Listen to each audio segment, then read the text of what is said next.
Last Sunday evening, I sat down with my 3 teenage children and we watched the Adam Goodes documentary, The Australian Dream.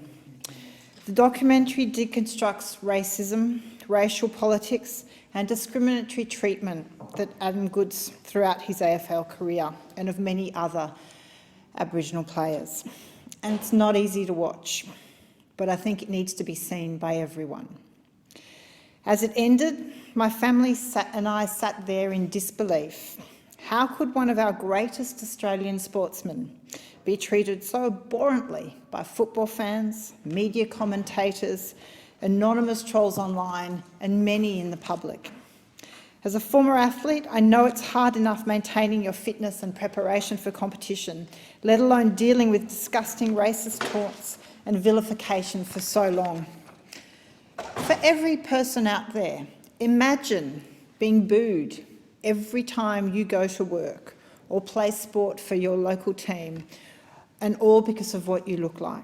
Sadly, the Adam Goodes story is not unusual for Aboriginal people living in Australia, and we should be ashamed of that.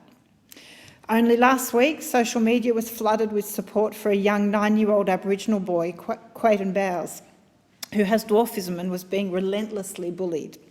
His mother, Yaraka Bowes, posted a video on Facebook of Quaden crying and threatening to harm himself after yet another bullying attack by children at his school in Brisbane. In the video, Yaraka said many people didn't understand how Quaden's treatment was a double-edged sword by being both Aboriginal and living with a disability. The heartbreaking video has now gone viral, and on Saturday, young Quaden led out the NRL All-Stars onto the field of the All-Star match, receiving support from celebrities around Australia and internationally, including Hugh Jackman, Piers Morgan, American comedian Brad Williams.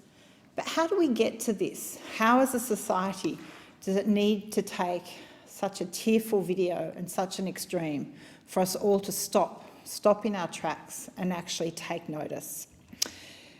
Racial vilification is not okay, and neither is the conscious or unconscious discrimination of Aboriginal people in our country. This treatment infiltrates and erodes every aspect of life, which is demonstrated through the annual Close the Gap scorecard that was delivered last sitting week, and it paints a dire picture. Aboriginal children are still far from being non-Indigenous, are still far behind non-Indigenous children in literacy, numeracy and writing skills. In the key findings, the report shows that only 2 out of 7 outcomes are on track, and they were the early education and Year 12 attainment.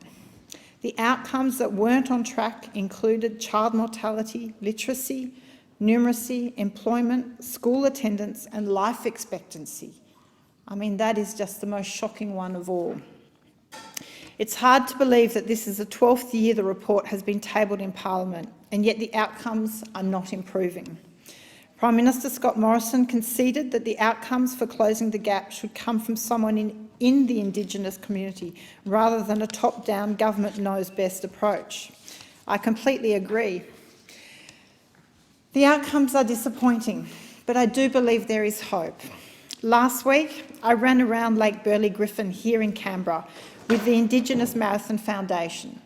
It sponsors Indigenous runners. It's a health promotion charity that uses running to celebrate Indigenous resilience and achievements to create inspirational Indigenous leaders. I'd like to thank Rob Di Castella, who established the Indigenous Marathon Project many years ago, first leading to 4 Indigenous Australians making history, running in the world's biggest marathon, the New York City Marathon. Since its creation, the project has had 86 graduates finish a major international marathon, including the New York, Boston, London, Paris and Berlin marathons. It's programs like this that celebrate Indigenous achievement and positive outcomes that we should be promoting and supporting. Ironically, it is using sport to encourage positive messages, the very same arena where it was not afforded to Adam Goodes during his AFL career. 2020 is a year to stand up against racism and knowing that we need to do better. And it falls on every one of us to take responsibility and do more. Thank you.